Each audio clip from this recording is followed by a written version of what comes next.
Welcome to the Family First Retirement Podcast with George Politarhos. For more information, visit betrayawealth.com. Now, let's get to the show. A couple of weeks ago, George had the option. Do I dance on the bar or do I dance in the streets of Nashville? I was a young troubadour. Still really reliving the great moments George and I had playing in Nashville for CRS. Unbelievable.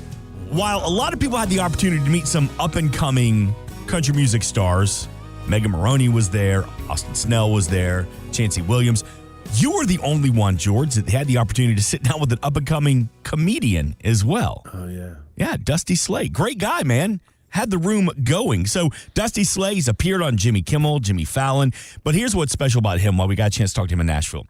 He was the very first comedian to ever play at the Grand Ole Opry. It's amazing. It's a pretty good honor right there. What an honor.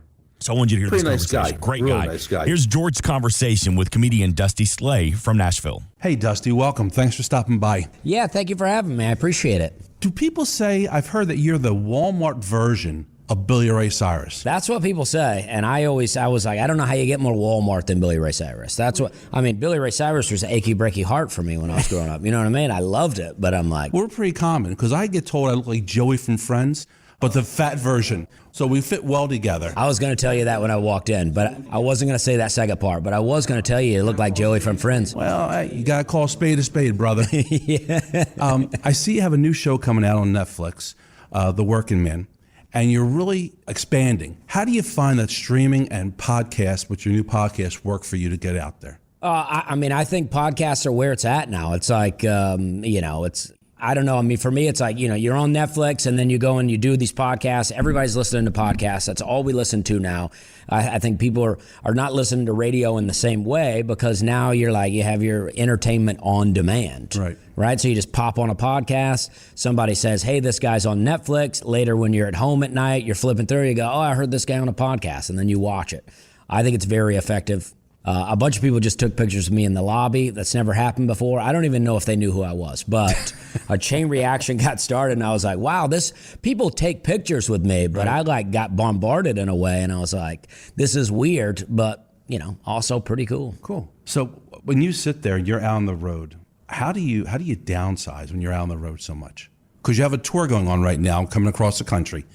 What do you do in the off time? When I'm not working, I mean, I do, I thought you meant downsizing luggage-wise. I'm like, oh, man, I have this song in my head by J.J. Cale called Traveling Light, and I always sing that song, even though I am like the heaviest traveler. I got everything. I'm trying to make my hotel room like my house.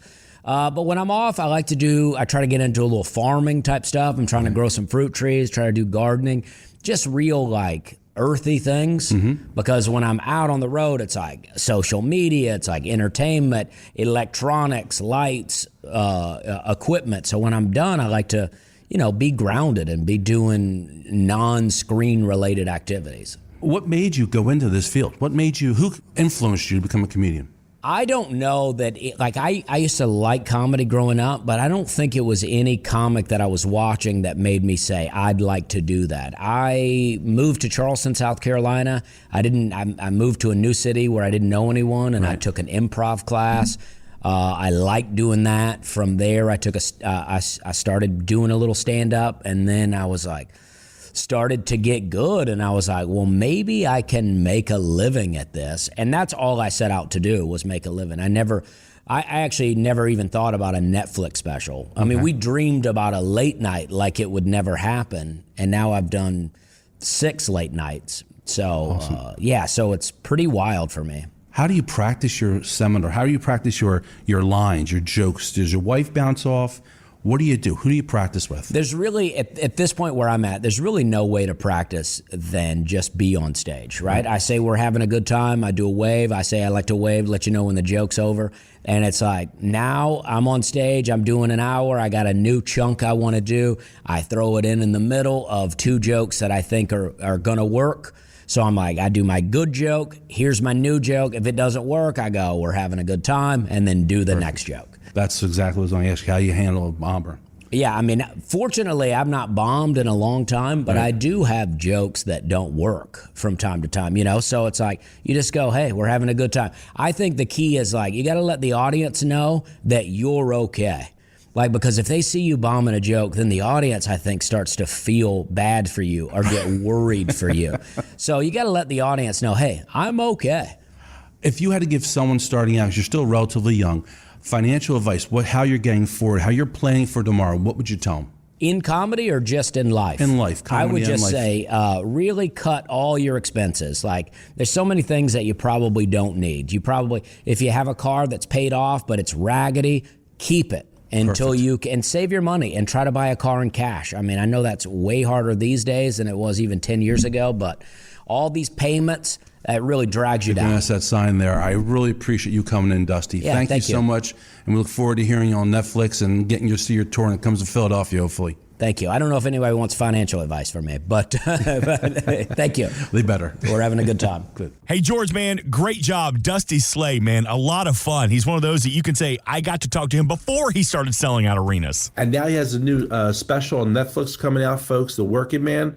I almost peed my pants talking with him. So you're going to love seeing him, too. And this was great. I don't know if anybody wants financial advice from me, but There is Great a time. Nashville icon. His name is Bill Anderson, 86 years old. You may remember this. Please welcome a member of both the Country Music Hall of Fame and the Nashville Songwriters Hall of Fame, 6-year opera member, the legendary Bill Anderson. That's old school. That's George Politarhos country right there. Yeah, that's it. Bam, bam, bam, bam. We had the chance to spend a little time with Whispering Bill Anderson. Like I say, 86, still performs at the Opry, still gives tours, still does Q&A and meet and greets. And we asked him, Bill, do you have any plans to retire? I don't intend to retire. I've slowed down a lot. I've rearranged what I've done. I think COVID kind of forced us all to rethink some things. But as far as retiring, I don't intend to ever retire because most of my friends who retire, the next step is they come out of retirement. Yeah. They work their retirement tour and then they work the next one. And I don't want to do that. The retirement tour. Love it. What about you? For the families you serve, George Politarhos, how many times do you have somebody that says, I could retire, but I have no plans to? How do you work with them? What do you say? Well, Mark, when we do the Family First Retirement Plan, everyone's different, right? We always talk about this. We are not alike. We're two different people, two different animals, two different financial structures we set up for. Some people have worked really hard and they plan properly, and as soon as the moment comes they can retire, they do it. Other people maybe didn't plan quite as well. We're a little bit behind the 8 ball, which is fine. And one of the things we always tell people, do you ever hear the phrase, I shoulda, I coulda, I woulda? Shoulda, woulda, coulda. I should have saved more. I could have saved more. I would have saved more if I knew what was going on. The first thing I tell her when you come into the office here at 501 Silverside Road, those words are never to be said again. Only because there is nothing we can do about the past, right? Mm-hmm. It's behind us. Mm-hmm. So let's plan for a better tomorrow. And that starts with the first step by coming in or giving us a call, 302-330-2166. But then you have the other customers who have really prepared well for retirement. They planned for it. And they're at that age when they can retire comfortably because they have enough. But they love what they do. It's kind of like when I go to work every day, Mark. I don't come into an office. I do, mm-hmm. but I don't work when I come here. I love what I do. That's a great way to be. And then you get to have choices. Maybe, and Bill was Whispering Bill, which I love his nickname, Whispering Bill. Whispering Bill. Yes. But he has options. And life is about having options. When we sit down with me at the office here at 501 Silverside Road, we're going to go over and see what your options are. When you meet with Angie about Medicare and planning, we meet with Achilles. When you meet with Ernie, our strategic business partner from Freedom Financial, our CPA, you're going to see what options you have. And then we can make the steps to get the plan to fit for you and how you want to go forward. But the first step is coming into the office, making the phone call, 302-330-2166, and let's start the process going. Investment advisory services are offered only through properly registered representatives of Impact Partnership Wealth, LLC, which is not affiliated with Betrayal Wealth Group. Financial professionals are not licensed in all 50 states. To find out if George Politarhos is licensed in your state, please contact his office. George A. Politarhos is not affiliated with nor endorsed by the Social Security Administration or any other government agency and does not provide legal or tax advice. Please consult with your attorney, accountant, and or tax advisor for advice concerning your particular circumstances. Annuity guarantees rely on the financial strength and claims-paying ability of the issuing insurance company. Read your contract for restrictions, limitations, or penalties. By contacting us, you may be provided with information about insurance products, including annuities, offered through George A. Politarhos, NPN number 175-00473.